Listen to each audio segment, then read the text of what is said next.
तो फ्रेंड, यही है 60 और 70 दशक की मशहूर ट्रेजेडी क्वीन मीना कुमारी जी का घर। इसी घर में मीना कुमारी जी रहती थी।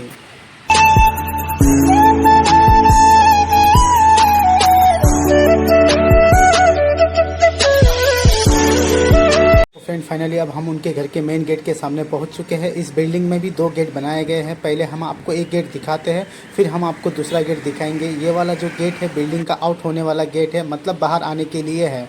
तो फ्रेंड, आप लोग देख सकते हो यहाँ पर लिखा भी गया है इस बिल्डिंग का नाम, द लैंडमार्क 175 काटा रोड। और इस बिल्डिंग में कौन से फ्लोर में रहती थी मीना कुमारी जी, हम आपको सब कुछ कवर करके बताने वाले हैं। और अभी इस घर में कौन रहता है ये भी आपको बताने वाले हैं, तो वीडियो में आप लोग लास्ट तक बनी रहिएगा। आपको बता दें, इस घर में उनके रिलेटिव लोग अभी भी यहाँ पर इस घर पर रहते हैं। तो कौन रहता है हम आपको आगे बताएंगे। पहले हम आपको थोड़ा सा यहाँ का नज़ारा अच्छे से जूम करके आपको दिखा दें। तो फ्रेंड, आप लोग देख सकते हो कितने आलीशान और बेहतरीन बिल्डिंग है। यहाँ पर नज़ारा बहुत ही शानदार है और काफ़ी ऊंची बिल्डिंग बनाई गई है। बॉलीवुड के ट्रेजेडी क्वीन मीना कुमारी जी का जन्म 1 अगस्त 1933 को मुंबई में हुआ था।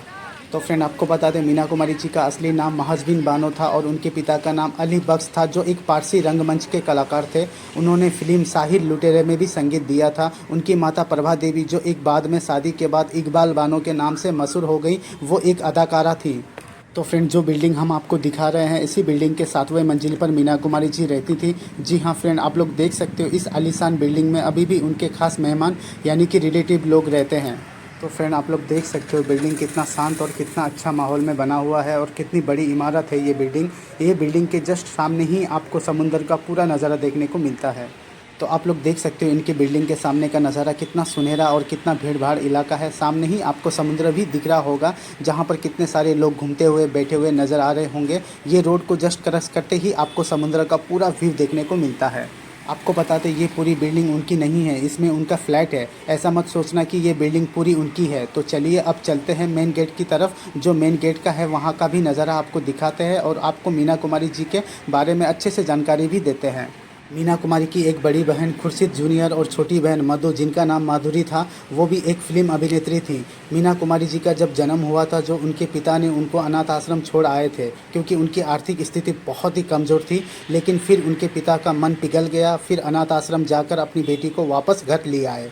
मीना कुमारी जी ने राजकुमार जी हो, सनी कपूर जी हो, राजेश खन्ना हो या विनोद खन्ना हो, अमिताभ बच्चन हो या धर्मेंद्र जी हो या राजकुमार जी हो या अशोक कुमार जी हो, सभी के साथ मूवी में काम कर चुकी हैं।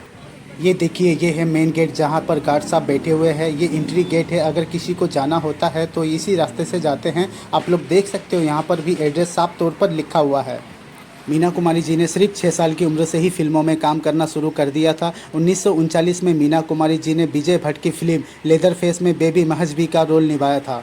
साल 1940 में फिल्म एक ही भूल में उन्होंने बेबी मीना का रोल निभाया था। मीना कुमारी जी का रील के साथ साथ रियल लाइफ भी बहुत दुख भरी जिंदगी रही है। मीना कुमारी जी एक ही भूल फिल्म के अभिनय कर रही थी, तब विजय भट्ट ने इनका नाम बेबी महजबी से बदलकर बेबी मीना कर दिया था। 1946 में आई फिल्म बच्चों का खेल से बेबी मीना 13 वर्ष की आयु में ही मीना कुमारी बनी। मार्च 1947 में लंबे समय तक बीमार रहने के कारण उनकी मां की भी मृत्यु हो गई थी। 1954 से लेकर 1956 के बीच में मीना कुमारी जी ने अनेक प्रकार की फिल्मों में काम किया, जैसे कि चांदनी चौक, एक ही रास्ता, बदल ये जंजीर, हलाकू जैसी फिल्में थी। 1955 आज़ाद दिलीप कुमार के साथ मीना कुमारी की दूसरी फिल्म थी। ट्रेजेडी क्वीन के नाम से प्रसिद्ध दिलीप कुमार और मीना के साथ इस हास्य प्रधान फिल्म के दर्शकों की खूब वाहवाही लूटी, यानी कि जिसमें भी मीना कुमारी जी अपना अभिनय किरदार निभाती थी वो फिल्म ब्लॉकबस्टर साबित होती थी। इन्हें फिल्म फेयर अवार्ड और बेस्ट अभिनेत्री पुरस्कार के लिए भी सम्मानित किया गया था। 60 और 70 दशक के बॉलीवुड के अभिनेत्रियों की बात करें तो उसमें मीना कुमारी और मुमताज़ का नाम सबसे पहले लिया जाता है। मीना कुमारी और मुमताज़ ने उस दशक में काफ़ी फिल्मों में काम किया है और उनका एक बड़ा नाम भी था। आपको बता दें, मुमताज़ ने ट्रेजेडी क्वीन मीना कुमारी की खातिर एक फिल्म गोमती के किनारे मूवी की थी, लेकिन ख़राब माली हालत की वजह से मीना कुमारी एक्ट्रेस को उनके काम का फीस नहीं दे पाई थी। ऐसे में मुमताज़ का करीब 3 लाख रुपये मीना कुमारी पर उस समय का बकाया था। मुमताज़ ने इस बात को कभी भी मीना कुमारी को नहीं कहा, लेकिन मीना कुमारी जी ने ये ठान लिया था कि मुमताज़ का वो कर्ज उतारेंगी। मीना कुमारी जी के ज़िंदगी में एक समय ऐसा भी आया था जब वो काफ़ी बीमार चल रही थी, इसलिए उन्होंने मुमताज़ को बुलाकर और कहा, अब मेरी ज़िंदगी का कोई भरोसा नहीं है। और उन्होंने अपने इस घर को मुमताज़ को गिफ्ट पर दे दिया। मुमताज़ के भाई अभी भी इस घर में रहते हैं। खुद मुमताज़ के भाई शाहरुख ने एक इंटरव्यू में कहा है कि मीना कुमारी कैंसर से जूझ रही थी, उसे अस्पताल के बिस्तर पर खून की उल्टी हो रही थी।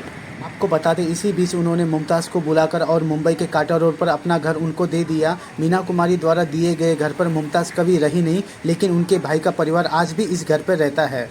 1933 में जन्मी मीना कुमारी 38 की उम्र में ही उनकी मृत्यु हो गई थी। 1972 में लीवर कैंसर के कारण वो इस दुनिया को अलविदा किए गई। मीना कुमारी की शादी कमल अमरोही से 1952 में हुई थी और उनसे तलाक हो गया था 1964 में। लेकिन आपको बता दें मीना कुमारी जी की जब मृत्यु हुई थी तब उसके बाद 1993 में उनकी पति की भी मृत्यु हो गई थी और मीना कुमारी जी के पास ही इनके पति को भी दफनाया गया था। मीना कुमारी जी की बैजू बार बार जो मूवी थी वो करीब 100 हफ्ते तक सिनेमा घरों में चली थी और उससे ही उन्हें असली पहचान मिली थी। आपको बता दें संजय लीला भंसाली मीना कुमारी के ऊपर बायोपिक मूवी बनाने वाले हैं। इसकी उन्होंने घोषणा 2021 में कर दी थी। जल्द ही उनके ऊपर मूवी बनाई जाएगी। तो फ्रेंड इसी बिल्डिंग के 7वें मंजिल पर मीना कुमारी जी रहती थी। आपको बता दें फ्रेंड पहले यहाँ पर एक बहुत बड़ा बंगला हुआ करता था, लेकिन अब उस बंगले को तोड़कर यहाँ पर बिल्डिंग खड़ी कर दी गई है। तो फ्रेंड यही है मीना कुमारी जी का आशियाना, जहाँ पर मुमताज़ के भाई का परिवार अभी भी रहता है। तो उम्मीद करते हैं कि आपको ये ब्लॉग पसंद आया होगा। जल्दी मिलते हैं और एक नए ब्लॉग के साथ, नए एक्टर के घर के साथ। तब तक के लिए जय हिंद, जय महाराष्ट्र।